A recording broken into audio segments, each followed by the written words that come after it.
You're watching Fugitive Red-Eye, and welcome to another rant/random thoughts. That's right, another random thoughts, and what I've been meaning to do for a minute now. And in today's episode, I wanted to talk about political factions and purists. So I myself have several different, obviously, different views and things like that, obviously, as everyone has all their opinions on all sorts of things, right? I've also gone through phases throughout my life where I had different ideas, right? When I was really young, I just kind of believed what my parents believed, which was pretty generic Republican stuff. And then I went through a leftist phase in high school, and now I'm definitely right-wing, and I'm technically registered Republican, so I can vote in primaries, but I don't really have party loyalty, per se. In fact, obviously, I hate most politicians, in both major parties, and in a lot of third parties, too. But obviously, my opinions have gotten a lot more defined as I've gotten older, and I myself have some pretty extreme views on some things, and I'm definitely on the right. Although, then again, extreme is relative. Everybody has extreme views. Some people just aren't honest. Like, what the hell is extreme, right? But the thing is, on the right, there are many, many factions. And it's definitely a lot less uniform than, say, the left. And I actually think that's a good thing because there's a lot more diversity of ideas. But there's also a lot of factions that hate each other. Like, for instance, a lot of the political commentators that I listen to on YouTube and Rumble and BitChute and everywhere else, a lot of them do hate each other. A lot of the ones I like do. But I like ideas from different people on different things. And there are quite a variety that I do like and listen to with different perspectives. And I think that that's important and interesting to listen to. But there's a lot of people who get really purist, who don't like it when you disagree with them on one thing or another. And there are a lot of people who get really gung-ho about said things. And it's not like I'm completely immune to this either. There have been creators and stuff I've stopped watching because of particularly bad takes. But there's plenty of creators I watch with takes that I disagree with on a lot of different things. For instance, I watch a lot of Undead Chronic. The main thing I disagree with him on is he tends to be very, gung-ho with not liking a lot of the creators that I do like, which, that's fair. Undead Chronic definitely does not like a lot of the other people I watch, though. And my favorite YouTuber currently is Razorfist, and, there's takes that I disagree with him on, too, but I agree with him on quite a lot of things. Razorfist actually just did a video about this, which, there are points in it I agree with, there are points in it I don't agree with. I like the aristocratic utensil. He's a monarchist, though, and I'm not. I'm very much, like I said, idealistically, I'd almost say I'm like an anarcho-capitalist, whereas, realistically, I'm libertarian, but there are traditions that I think need to be upheld for a community to work. Like I said, my views are far more complex than just trying to define it as one label, right? Like in an ideal world, I don't want the state to exist or have a monopoly on force or basically have anything, right? But I also think that there do need to be shared values for a society. So again, in my idealist pipe dream, there would be individually run communities with strong leaders each, right? That all individually, that in these communities, ideally the culture that I would want would be very traditional with several things, gender roles and things like that are very, I'm very traditionalist on. And obviously I'm very anti-abortion, and I'm very, I have my very strong opinions on several things. But anyway, going off on tangents here, like I said, then there's the practical side of me, which is what can be done now, and what's the approach that we need to take now. So, for instance, obviously I voted for Donald Trump twice, in 2020 and 2024, and although I do disagree with striking Iran and that whole thing, I don't think we should have been involved at all. As I said in the stream we did on Rumble the other day, I do think we do need to have a wait-and-see approach. I think people are being overzealous with all the World War III talk, because this is far from the first time he's done something like this.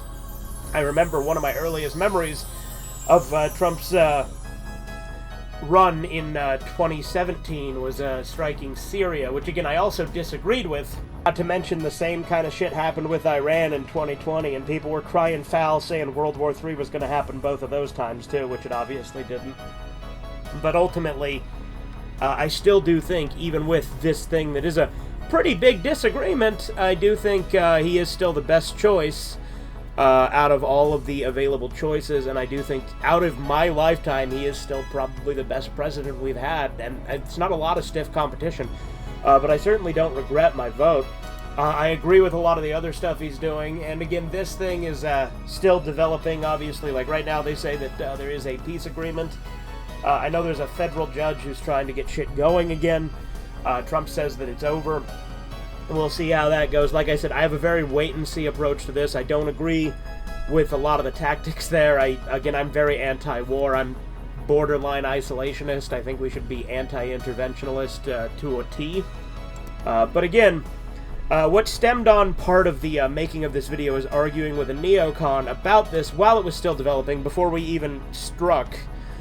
In a Discord server, I was talking to this guy, and we were arguing back and forth about it, and, he was saying, he was saying fuck all these people. He was saying he hated Tucker Carlson, he was saying he hated Matt Walsh, he was saying he hated Thomas Massie, and all these other things, and it's like, while there are positions that I disagree with all those people on, there are a lot of things I like, especially about, like, Tucker and Matt Walsh. Like, Matt Walsh is, like, the one saving grace of Daily Wire. I fucking hate Daily Wire, but I do like Matt Walsh. Although, when it comes to, like, media and video games and things like that, I think Matt Walsh is super out of touch. But I do like a lot of his other views. And Tucker Carlson, I've liked quite a bit. He's shown himself to be pretty cool. Like I said, he was too extreme for Fox, and Fox sucks without him. There are things that I definitely do disagree with him on too, but at the same time, I do overall like Tucker. Like, I don't watch a ton of his stuff, admittedly. Like, I don't watch as much politics as I used to. I do watch clips here and there, and I do watch the occasional podcast. I used to listen to, like, 4 to 6 hours of news every day, but I kind of got burnt out on that, so I don't really do that anymore. I just kind of look at the highlights now. But yeah, part of what made me think of that is this guy, saying fuck all these people. It's like, I remember he was saying fuck Thomas Massie anytime he disagreed with Trump. And it's like, again, there are things that I disagree with Thomas Massie on, for sure. But, I don't know. Like, I think just because someone disagrees, you just immediately just write them off entirely because they disagree on one point is crazy to me.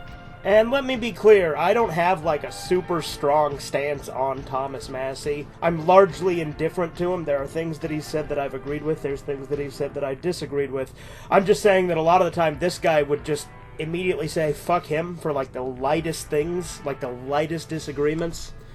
Again, I'm certainly not immune to this. There have been particularly bad takes that I have stopped watching creators for and stuff like that. So, I'm not oblivious to the fact that there is a underlying almost hypocrisy in saying this, because, like, I've done it before too, but I try not to, and I do try to be open-minded to a point. And in fairness, there's plenty of creators and commentators that I don't like, and again, I don't like most politicians. I don't like Nick Fuentes. I think he's an idiot and probably a Fed, although I do think he was well within his rights to defend himself from that woman who went to his house, but that's a whole other issue.